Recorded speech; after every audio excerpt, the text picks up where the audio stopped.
Praise the lord Jesus.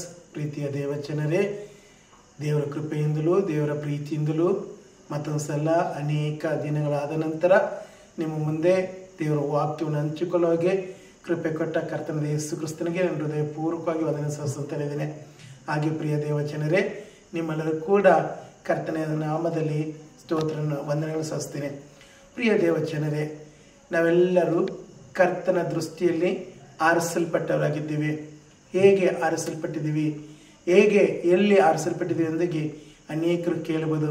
ಪ್ರಿಯ ದೇವಚನರೇ, ಎಫೆಸದವರಿಗೆ ಬರೆದ ಪತ್ರಿಕೆ 1ನೇ ಅಧ್ಯಾಯ 4ನೇ ವಚನದಲ್ಲಿ ಹೀಗೆ ವಾಕ್ಯ ಹೇಳ್ತದೆ ಪ್ರಿಯರೇ.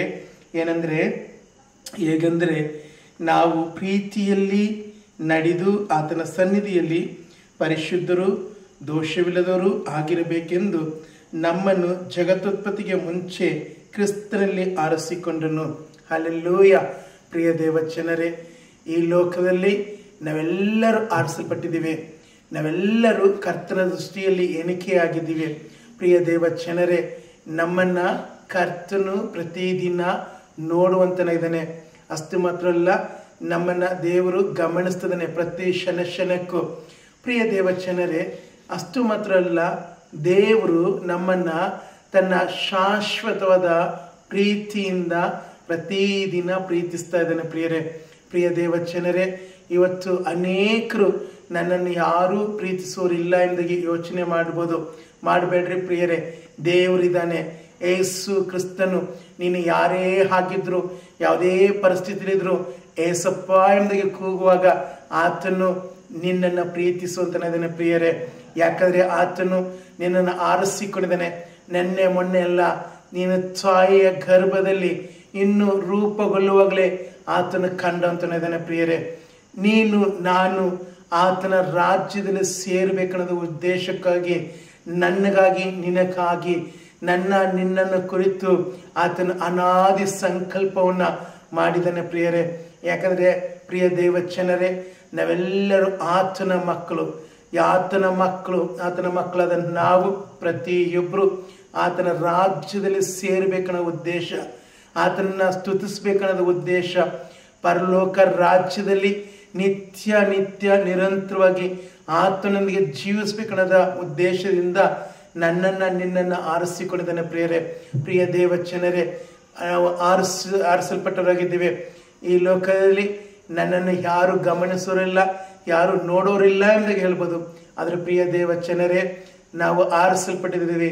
ಕರ್ತನು ನಮ್ಮನ್ನು ಆರಿಸಿಕೊಂಡಿದ್ದಾನೆ. ಕರ್ತನ ದೃಷ್ಟಿಯಲ್ಲಿ ನೀನಿವತ್ತು ಅಮೂಲ್ಯವಾದಂಥ ವಸ್ತುವಾಗಿದ್ದೀವಿ. ಬಹಳ ಅಮೂಲ್ಯರು ನಾವು. ಅದರಿಂದಲೇ ನಮಗಾಗಿ ಆತನು ಕಾಯ್ತಿದ್ದಾನೆ ಪ್ರಿಯರೇ.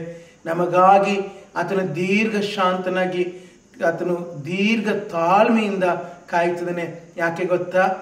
ನಾವು ಮನ ತಿರುಗಿ ಕರ್ತನನ್ನ ನೋಡಬೇಕು, ಕರ್ತನನ್ನ ಸೇರಿಕೊಳ್ಳಬೇಕು, ಕರ್ತನ ಸಮ್ಮುಖದಲ್ಲಿ ಬರಬೇಕೆಂಬ ಉದ್ದೇಶದಿಂದ ಆತನು ಕಾಯ್ತಿದ್ದಾನೆ ಪ್ರಿಯ ದೇವಚನರೇ, ನೀವು ಆರಿಸಲ್ಪಡೋರಾಗಿದ್ದೀರಾ. ಅದರಿಂದ ನೀವು ಚಿಂತಿಸಲ್ಪಡಬೇಡ್ರಿ. ನೀವು ಯಾವುದೇ ಥರದ ಕುಗ್ಗಿ ಹೋಗೋದಾಗ್ಲಿ ಅಥವಾ ಚಿಂತೆಗೆ ಒಳಗಾಗೋದಾಗ್ಲಿ ಬೇಡ ಪ್ರಿಯರೇ. ಯಾಕಂದರೆ ನಾವು ಕರ್ತನ ದೃಷ್ಟಿಯಲ್ಲಿ ಅಮೂಲ್ಯರಾಗಿದ್ದೇವೆ, ಬಹಳ ಮಾನ್ಯರಾಗಿದ್ದೇವೆ. ಅಷ್ಟು ಮಾತ್ರವಲ್ಲ, ನಾವು ಆರಿಸಲ್ಪಟ್ಟಿದ್ದೇವೆ ಪ್ರಿಯರೇ. ನಾವು ಆರಿಸಲ್ಪಟ್ಟಂಥ ಕರ್ತನಾದ ಯೇಸು ಕ್ರಿಸ್ತನಿಗೆ ನಾವು ಹೃದಯಪೂರ್ವಕವಾಗಿ ಕೃತಜ್ಞತಾ ಸ್ತುತಿಯನ್ನು ಸಲ್ಲಿಸೋಣ. ಪ್ರಾರ್ಥನೆ ಮಾಡಿಕೊಳ್ಳೋಣ. ಪ್ರೀತಿ ಸ್ವರೂಪನಂತೆ ಸ್ವಾಮಿ, ಈ ಒಂದು ಸಮಯದಲ್ಲಿ ಕರ್ತನೆ, ವಿಶೇಷ ನಿನ್ನ ಕೃಪೆಗಾಗಿ ನಿಮ್ಮ ಸ್ತೋತ್ರ. ಕರ್ತನೆ, ಈ ವಾಕ್ಯವನ್ನು ನಮಗೆ ಅನುಗ್ರಹಿಸಿಕೊಡೋದಕ್ಕೆ ನಿಮ್ಮ ಸ್ತೋತ್ರ. ನೀವು ಆರಿಸಿಕೊಂಡಿದ್ರಪ್ಪ, ನಿಮ್ಮ ಸ್ತೋತ್ರ ಸ್ವಾಮಿ.